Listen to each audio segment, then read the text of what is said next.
Hola, ¿qué tal? Espero que se encuentren todos muy bien. Vamos a continuar trabajando con los textos funcionales escolares. En la sesión anterior trabajamos con los mapas mentales y ahora vamos a continuar con cuadro sinóptico y mapa conceptual. Generalmente es muy común que se confunda un cuadro sinóptico y un mapa conceptual. Ahorita vamos a ver las características de cada uno y vamos a tratar de ver algún elemento esencial para que no pueda confundirse. Bien, vamos a ver primero qué es un cuadro sinóptico. Dice, es una estrategia que permite la presentación gráfica de una serie de datos cuya función consiste en dar a conocer globalmente un texto. Lo que tenemos aquí a la izquierda pues es un cuadro sinóptico. Ahorita les voy a explicar por qué es un cuadro sinóptico si no lo conocemos como tal. ¿Cuál es la utilidad de los cuadros sinópticos? Pues ordenar y organizar conceptos y resaltar la información importante. Es un buen recurso visual en la exposición oral de temas. Para estudiar puede facilitar la comprensión y la memoria. Y para servir de apoyo didáctico. En ocasiones es muy útil cuando hacemos una exposición ante un grupo, en lugar de presentar un texto muy amplio en un papel bond, pues podemos presentar esa misma información con un esquema simple, como puede ser un cuadro sinóptico. Bien, el formato. ¿Qué formato debe tener el cuadro sinóptico? Generalmente lo conocemos con el cuadro de las llaves, pero puede tener otras formas y sigue siendo un cuadro sinóptico. Uno de ellos son los cuadros o tablas comparativas. Estos pueden considerarse cuadros sinópticos. También podemos encontrar el de llaves, que es el más conocido, el que utilizamos más comúnmente como cuadro sinóptico, pero también pueden ser en forma de diagramas, como el que tenemos aquí o este otro. Vamos a ver cuál es la diferencia entre este diagrama y un mapa conceptual. Allí hay elementos muy característicos del conceptual que no están presentes en este diseño que tenemos aquí en pantalla. Ok, bueno, ese también es un cuadro sinóptico y este otro que tenemos aquí también. Entonces dirían, pues, ¿cómo va a ser cuadro sinóptico si eso parece un cuadro comparativo? No tiene nada que ver. Vamos a ver un ejemplo. Tenemos este cuadro que comúnmente conocemos de llaves y se puede identificar fácilmente como un cuadro sinóptico. Y tenemos este cuadro que se encuentra en la parte de abajo, que también es un cuadro sinóptico. Ahora vamos a partir del concepto de cuadro sinóptico. Cuadro se refiere a una figura que tiene cuatro lados. Entonces aquí podemos ver en este cuadro que este es un cuadro, está cumpliendo con ese requisito, pero esas líneas que tiene las podemos sustituir. Borramos las líneas, ponemos las llaves y tenemos el mismo cuadro que tenemos en la parte de arriba. Si se fijan, entonces no cambia la distribución, sigue siendo una organización de datos con la misma jerarquía, únicamente lo que cambia son esos elementos llamados líneas, llamados llaves, llamados flechas, que pueden estar presentes. Vamos a ver otro ejemplo que sería con el mismo, relacionado con el mismo que tenemos arriba de llave. Tenemos este otro con flechas. ¿Qué es lo que hacemos? Si podemos borrar las flechas que tiene este diagrama y las sustituimos por las llaves, nos damos cuenta que es la misma información, la misma organización, pero con un formato diferente. Por lo tanto, es válido tener cuadro sinóptico con llave o sin llave, siempre y cuando esté bien organizada la información.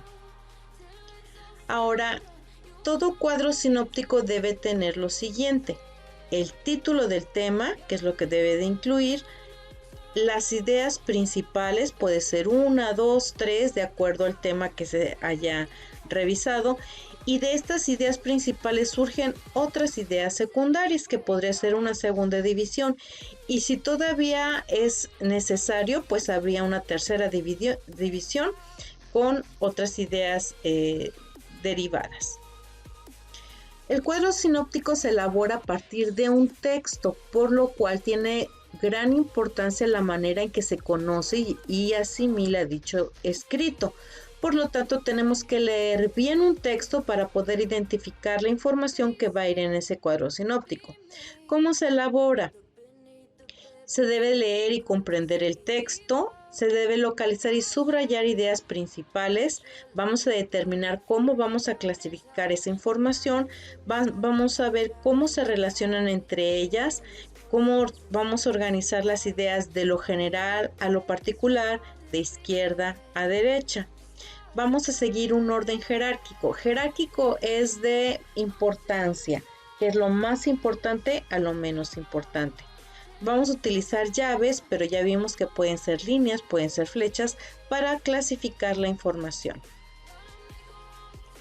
El primer paso entonces es realizar la lectura de un texto. Vamos a ver este ejemplo de este texto que se titula ¿Qué oso? Hacemos la primera lectura detenidamente para pasar al segundo paso, que es realizar una segunda lectura y subrayar las ideas principales. Una vez ya elegidas las ideas principales, pues vamos a jerarquizar, vamos a organizar la información en un esquema donde estamos utilizando obviamente el tema principal hacia la izquierda y después vienen las ideas principales en la primera división y de ellas se irán clasificando otras más. De esa manera es como se realiza, y una característica importante de los cuadros sinópticos es que su lenguaje es casi telegráfico, ya que enuncia simplemente los temas y subtemas tratados sin mayor explicación de los mismos. Ahora, aquí hay algo que tal vez no puedas comprender, que es el lenguaje telegráfico. Anteriormente no había teléfonos, no había obviamente internet para podernos comunicar, y la comunicación en básica eran las cartas y los telegramas. Los telegramas eran muy rápidos de llegar, pero se cobraban de acuerdo a las a las palabras que tenía este telegrama. Entonces, cuanto más palabras tuviera el telegrama, el mensaje, más se cobraba porque era por cada palabra. Por lo tanto, el lenguaje era muy simple e incluso se hacían palabras compuestas. Por ejemplo, aquí en ejemplo dice comunicámosle, en lugar de decir le comunicamos, ahí se ahorraban una palabra al escribir comunicámosle. Entonces, al decir que el lenguaje es casi telegráfico, estamos diciendo que es muy breve. No tenemos que ser muy extensos en el lenguaje de los cuadros sinópticos. Ahora, en el tema de mapa conceptual, es un texto que ya has realizado anteriormente, probablemente, ¿verdad? ¿Qué es un mapa conceptual? Lo podemos ver con este mismo mapa conceptual que está aquí presente. Dice, es una estrategia de aprendizaje que se forma con proposiciones integradas por palabras de enlace, conceptos expresados en términos conceptuales.